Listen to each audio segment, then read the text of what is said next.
So after 7.5 months, did you come back to the States, or where were you stationed next? Came back to San Diego.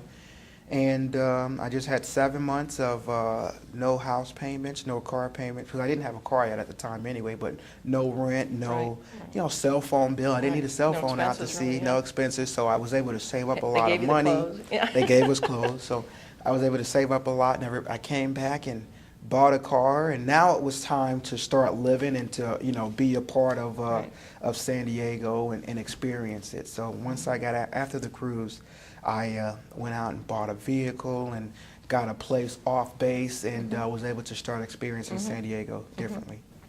After getting my own place and going out there, I ended up meeting my wife shortly after, and I got married shortly after. So probably after that cruise, within a year, within maybe 8 months, I was actually married. And was she in the military, or she just was it living out there? She was not in the military, and that was one of my requirements.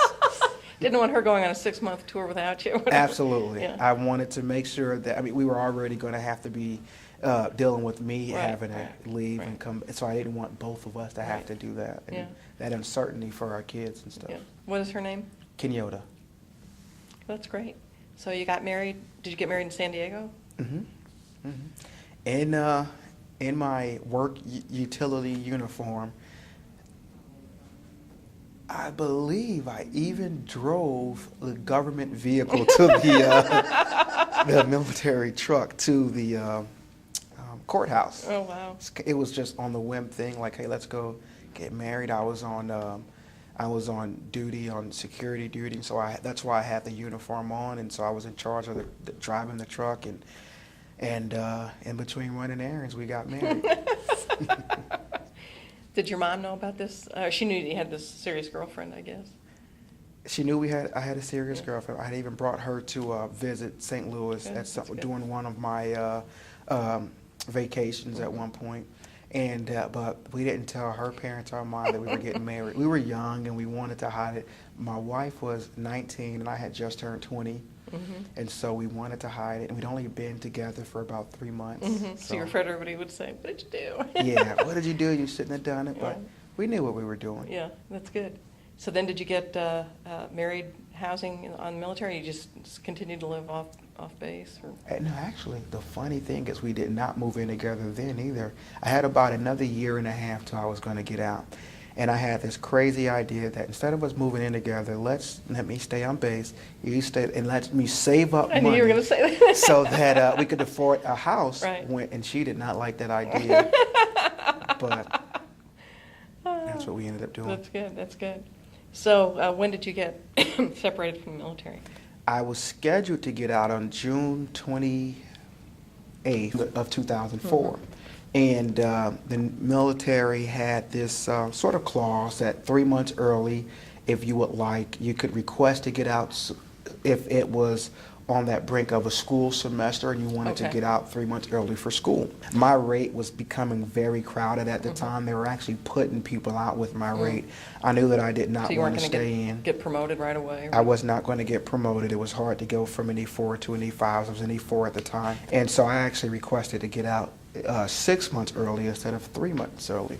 And I ran a request sheet, which happens to be right there, and they ended up saying yes, and I ended up getting out. I was enrolled into the University of Missouri St. Louis here in St. Louis, and I got out and moved back home. Great. So you and your wife moved to St. Louis. We bought a house before I discharged, and we both started going to school. Yeah, that's great. And what did you study? Psychology at the time.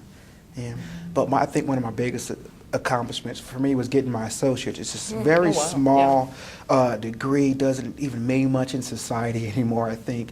But when I got my associate, it was because I had to earn my associates while taking classes during a wartime, while on ship, while overseas, while out to sea. Plus, it gives you a head start when you come back. It gave me a head start. And what about your wife? Did she also go to University of Missouri, St. Louis? She did. At the time, she was at San Diego State University, and she ended up having to changed schools Transfer. to University of Missouri, St. Mhm. Louis. So she was really upset with me when I ended up changing schools again, and she, because she thought we would go to University of Missouri, St. Louis together, and I ended up changing again, and so Where'd you go?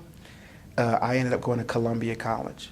And remember, this was the whole reason I wanted to go into Right, the to go to military, college, was to right. go to school. So I ended up changing from psychology, and I ended up getting my bachelor's from Columbia in business, and then I later got my master's in business, and just more recently my doctorate in Wow. business. And it all started while Wow, that's amazing. going there in the Yeah, military. that's great. And what kind of work do you do? I am involved in politics. I am a candidate for state office right I've seen now. your signs.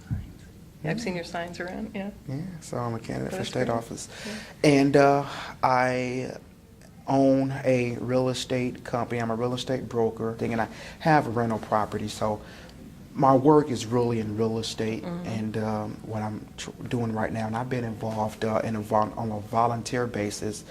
I currently, until later this evening, am the chairman of the Republican Party for St. Charles County.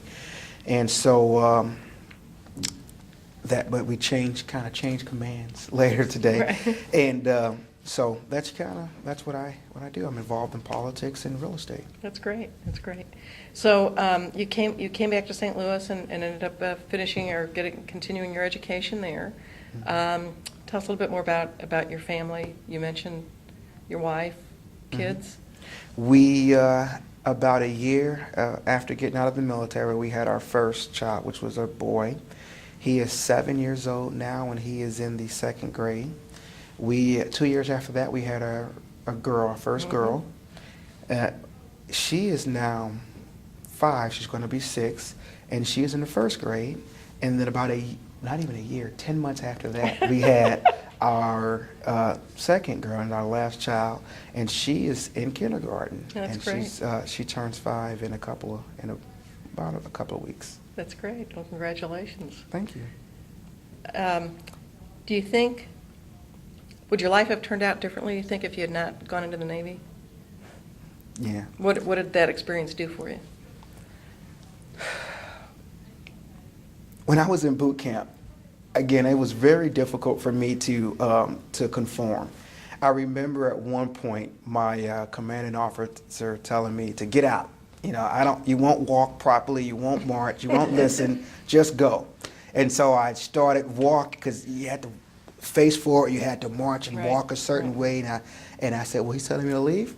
I walked out, and I got my cool strut on again. I'm walking out the gate, don't know where I'm going, until another commander on the base yelled at me and said, "Recruit, where are you going?" And well, he told me, "Shut up and get in line." So now I'm back in line and walking. I noticed about that time that I did not have the respect for authority, which, it leads to so many things: integrity and honor and workmanship. And so I think if I had not gone to boot camp and learned some of the things that I had learned, my life would have turned out completely different.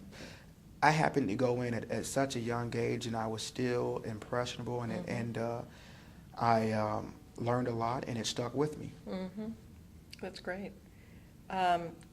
What values do you think you took out of the military, or what approach to life, or whatever you think you took from your military experience that you apply to your civilian life, your family life?